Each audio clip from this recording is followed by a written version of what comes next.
Muito bem, nós estamos agora recebendo o nosso comentarista convidado, Adolfo Padilha, para discutir as principais questões políticas. Separamos 3 informações para que ele possa tecer o seu comentário aqui no Jornal da Mix. Bem-vindo mais uma vez, viu, Padilha? Bom dia a todos os amigos da Mix FM, bom dia aos nossos amigos Zé da Massa Pura, Jader da Jaime Carburadores e toca o programa. Muito bem, olha, para o senador Eduardo Girão, do Novo do Ceará, a decisão do Supremo Tribunal Federal que pode responsabilizar os jornais pelas falas dos entrevistados é censura. Em um discurso proferido essa semana, o parlamentar se colocou contra a decisão que, para ele, representa uma ameaça à liberdade de imprensa. Aonde já se viu, hein? Você vai ser responsabilizado pela fala dos outros. Não, eu digo o seguinte, eu vou na linha do Marco Aurélio, ex-ministro do STF, que ontem declarou que isso é, no mínimo, uma inibição, né? Para não dizer uma intimidação, para não dizer uma censura. Mas presta atenção numa coisa, como a gente só discute coisas que são fora do padrão de liberdade que a gente está acostumado no Brasil. Tanto o STF como alguns membros do atual governo, eles querem chamar a atenção de uma tal forma com coisas que teriam que ser normais e corriqueiras. O STF ele quer ser protagonista e está sendo protagonista já há muito tempo da parte política brasileira, onde até um dos seus membros chegou a dizer que o judiciário passa pelo processo de politização, né? De participar das situações políticas do país, o que é um grande absurdo, porque o STF por si só deveria apenas cuidar da nossa Constituição Federal e cuidar de que a gente tenha todas as liberdades conforme está escrito na nossa Constituição. E quando a gente vê uma ação dessa, uma atitude dessa, mais uma vez vindo de Alexandre de Moraes, onde quer responsabilizar os órgãos de imprensa por uma entrevista ou por algo que seja dito em um dos programas de sua rádio, a gente fica aqui a pensar o seguinte, aonde eles querem chegar? Até onde eles querem amarrar os pés, as mãos e a língua do povo brasileiro. Porque já se discute projeto que você não pode ofender um político, seja na rua, chamar atenção e cobrá-lo. Porque ofender, você não deve ofender a ninguém. Mas o Código Penal tem lá as suas atribuições para quem é ofendido e para quem ofende. Né? É só cumprir o que manda a lei. Então, cada vez mais eles estão engessando, querendo controlar. E já está mais do que provado, quanto muito quer controlar, nada controla e tudo sai de controle. Então eu acho que está chegando num limite que as pessoas estão começando a ficar meio saturadas e saco cheio dessas coisas e dessa interferência vinda por decisões do STF no cotidiano do brasileiro. Bom, agora a gente vai falar da CPI que está acontecendo na Câmara dos Deputados, CPI do Movimento dos Trabalhadores Rurais Sem Terra. O deputado federal Ricardo Salles, relator da comissão que investiga o Movimento dos Trabalhadores Rurais Sem Terra, acusou o movimento de receber cerca de 2 bilhões de reais do poder público de forma irregular. O dinheiro era repassado para associações cooperativas de algumas pessoas do MST, de associados e cooperados. E ainda, segundo o relator da CPI, a controladoria identificou a destinação de 2,8 bilhões de reais para pessoas do movimento. Será que é verdade isso aqui? Sim, lógico que é verdade. A gente assistiu muito aqui na região como eles eram patrocinados com ônibus, com alimentos, aquelas coisas todas. Mas o que chama atenção, é uma pena que todo brasileiro, ou a grande parte dos brasileiros não param para observar isso. Ontem eu assisti uma parte da CPI onde estava o João Stadili, né? Que pela primeira vez declarou ser líder desse movimento mesmo, né? Então esse depoimento dele foi muito importante. Porque, você sabe o que me chamou a atenção nisso? Antes de você concluir sobre o depoimento, então, é que todo mundo estava de boné do MST lá, né?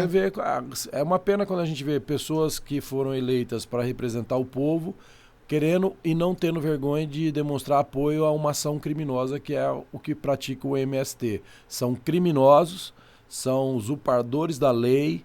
O Stadley ontem, uma cara de pau. A impressão que deu assistindo aquilo ali, que o cara tem a certeza da impunidade por ter amigos no poder, por ter amigos bem colocados, inclusive no poder judiciário, porque é uma cara de pau, é um deboche na cara de qualquer brasileiro que seja sério. né?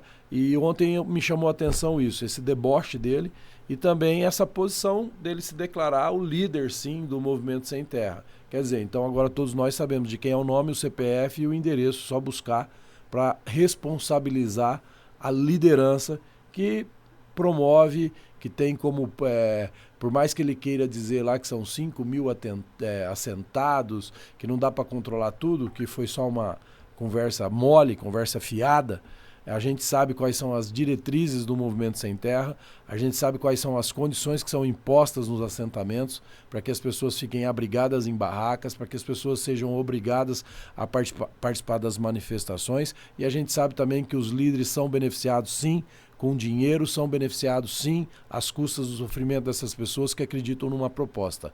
Não precisamos ir muito longe para ter os exemplos que nós temos aqui do Oeste Paulista, ali no Pontal. Então é lamentável e muito triste a gente saber que essas pessoas debocham da lei porque tem certeza da impunidade.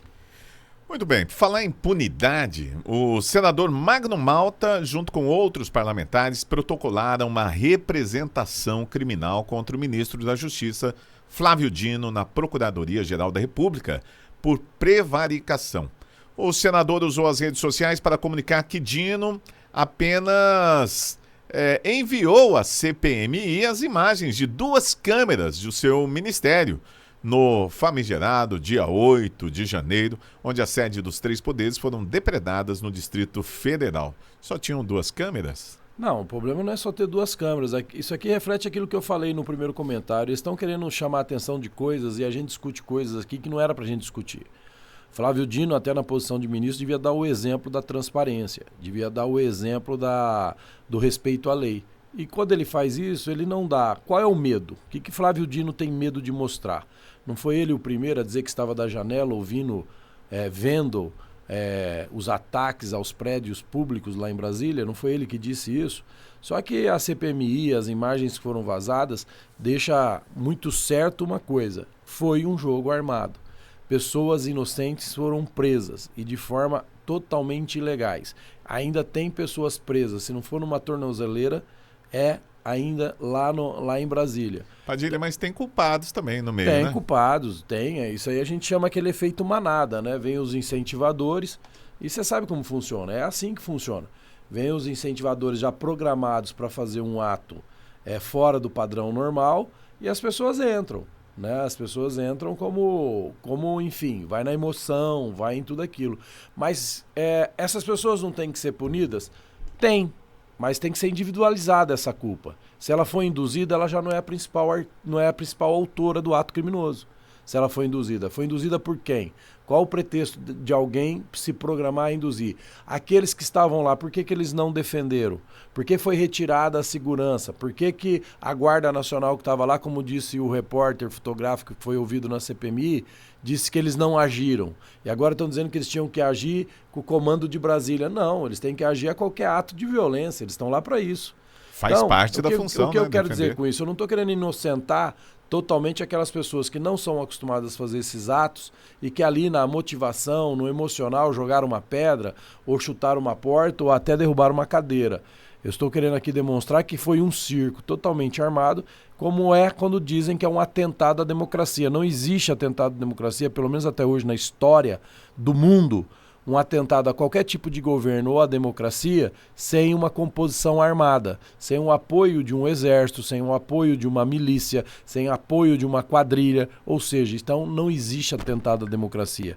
O que houve foi um fato motivado, estimulado, e agora nós já sabemos por quem, né, e para quê. É isso que assusta Flávio Dino, porque cada vez fica mais evidente de que ele sim poderia saber que tudo isso foi armado.